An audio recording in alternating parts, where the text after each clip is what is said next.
MKM Pakistan के convener doctor Khalid मकबूल सिद्दीकी ने अपने हल्का NA 255 में आवाम के बीच में आकर आफत ज़दा इलाकों का दौरा किया। उनके हमरा MKM पाकिस्तान के रहनुमा हैदर अब्बास रिजवी और दीगर अरकान भी थे। इस मौके पर खालिद मकबूल सिद्दीकी ने हंगामी बुनियादों पर हिदायत जारी की।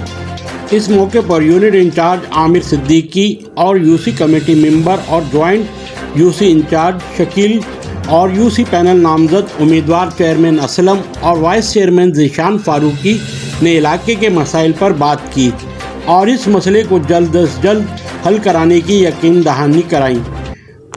खालिद मकबूल सिद्दीकी का कहना था कि आवाम की तकलीफ़ों में आवाम के साथ हम खड़े हैं और हर तरह की इनकी परेशानियों को दूर किया जाएगा।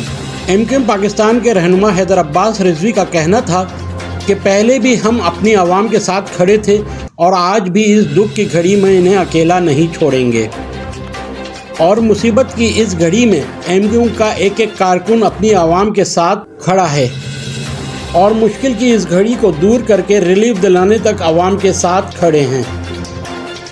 अहले इलाका ने MKM पाकिस्तान के रहनुमाओं और कारकुनान का इस मुश्किल घड़ी में साथ देने पर शुक्रिया अदा किया और उनसे इजहार यकजहती का आदा किया।